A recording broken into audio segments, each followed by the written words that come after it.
इमाम ख़ामनी साहब एक महान आध्यात्मिक शख्सियत थे जिनकी शहादत को शब्दों में बयान नहीं किया जा सकता। शांति के रास्ते से ही किसी भी समस्या का समाधान हो सकता है। युद्ध जो है वो समस्या का समाधान नहीं है। संकट के समुद्र से अमन का अमृत निकले, ये हम सब लोगों की अपेक्षा भी है और उम्मीद भी है। शांति उस पूरे के पूरे खित्ते में बहुत ज़रूरी है और हमारी तो यही प्रार्थना है कि इस संकट के समुद्र से अमन का अमृत जल्द से जल्द निकले और इंसानियत की रक्षा हो, इंसानियत महफूज हो और इंसानियत पर जो है वो संकट जो आया है वो खत्म हो सके। तो इस्तीफा दें भी बीजेपी से इस्तीफा देना, अगर उनको तकलीफ है, दर्द है, तो इस्तीफा दें बीजेपी से। उनकी पार्टी एक लफ्ज बोलने को तैयार नहीं है, अपने दोस्त के लिए एक शब्द बोलने को तैयार नहीं है। ईरान के सुप्रीम लीडर और एक महान आध्यात्मिक शख्सियत जनाब हज़रत अली ख़ामेनी साहब की शहादत पर अपनी ख़राज अक़ीदत और श्रद्धासुमन अर्पित करने हम यहाँ पर आए थे और यहाँ पर एक्सेलेंसी ईरान के एम्बेसडर साहब से भी मुलाकात हुई और मैंने जो है वो अपने भावनाओं को भी उनके रजिस्टर में व्यक्त किया है, जिसमें मैंने कहा है कि इमाम ख़ामनी साहब एक महान आध्यात्मिक शख्सियत थे जिनकी शहादत को शब्दों में बयान नहीं किया जा सकता और मैंने अपनी भावभीनी श्रद्धांजलि और ख़िराज अक़ीदत पेश की है। और मेरा भारत जो है वो हमेशा बुद्ध की धरती है, युद्ध के कभी भी समर्थन में नहीं रही है, वो शांति के पक्ष में रही है और यही बात नरेंद्र मोदी जी भी कहते रहे हैं कि शांति के रास्ते से ही किसी भी समस्या का समाधान हो सकता है। युद्ध जो है वो समस्या का समाधान नहीं है, बल्कि ख़ुद अपने आप में समस्या है और जो संकट के समुद्र से अमन का अमृत निकले, ये हम सब लोगों की अपेक्षा भी है और उम्मीद भी है।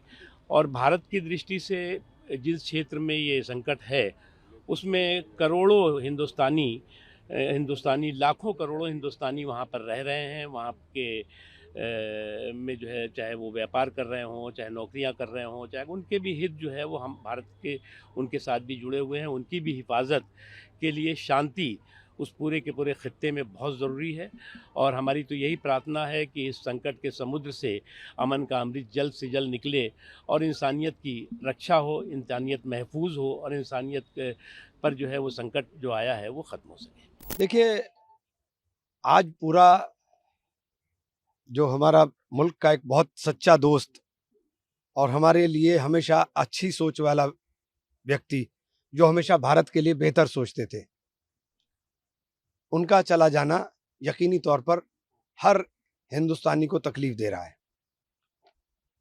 ख़ामनेई साहब का जैसी लीडरशिप सदियों में पैदा होती है और मैं उनकी उस शहादत को सलाम करता हूं जिन्होंने अपने राष्ट्र के लिए, अपने देश के लिए शहादत को खुद चुनने का काम किया हो।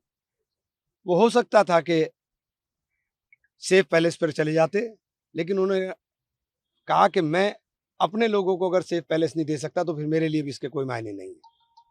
तो ऐसी लीडरशिप जो अपने लोगों के लिए अपनी जान की परवाह ना करे, ऐसी लीडरशिप को सलाम है और यकीनी तौर पर ख़ामनेई साहब का जाना आलम इस्लाम के लिए और पूरे उस हिस्से के लिए, वहाँ की शांति के लिए, वहाँ के अमन के लिए बहुत बड़ा धक्का लगने का काम हुआ है।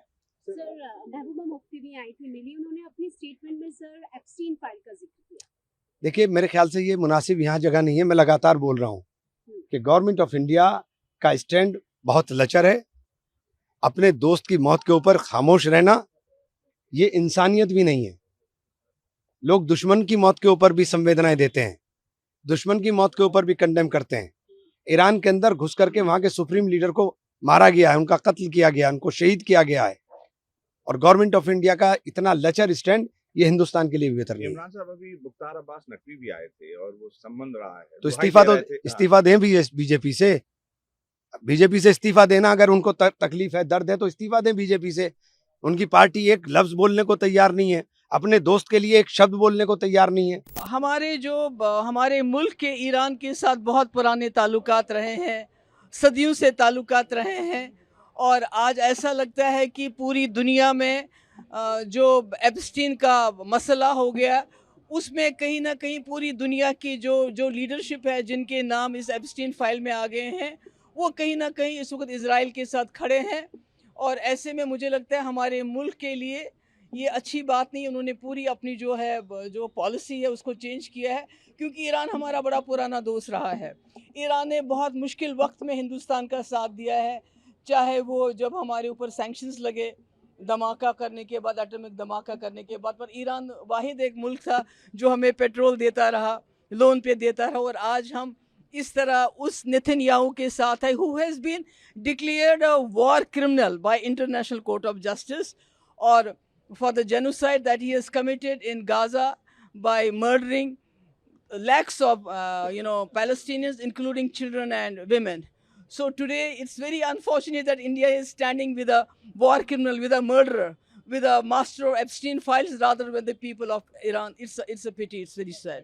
Ma'am, you met the ambassador of Iran here over here. So the situation is you can see that very critical. So I came here to convey our condolences to the people of Iran on having lost their loved ones, and also to pay tributes to the great Iranian, supreme leader on his martyrdom, and to assure the people of Iran that the Kashmiri people are with them. They stand in solidarity with the courageous and resilient people of Iran, and we pray to Allah subhanahu wa ta'ala to accept their martyrdom and grant them highest place in the Jannah.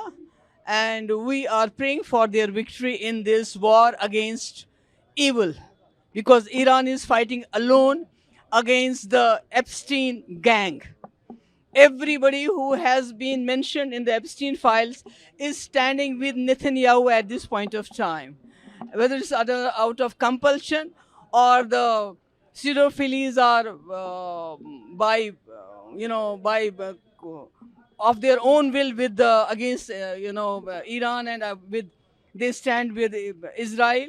I would not say Israel, with Netanyahu, who is the mastermind, who is the kingpin of the Epstein files, Epstein saga. So I am here to salute the people of Iran for their resilience and courage. Thank you so much.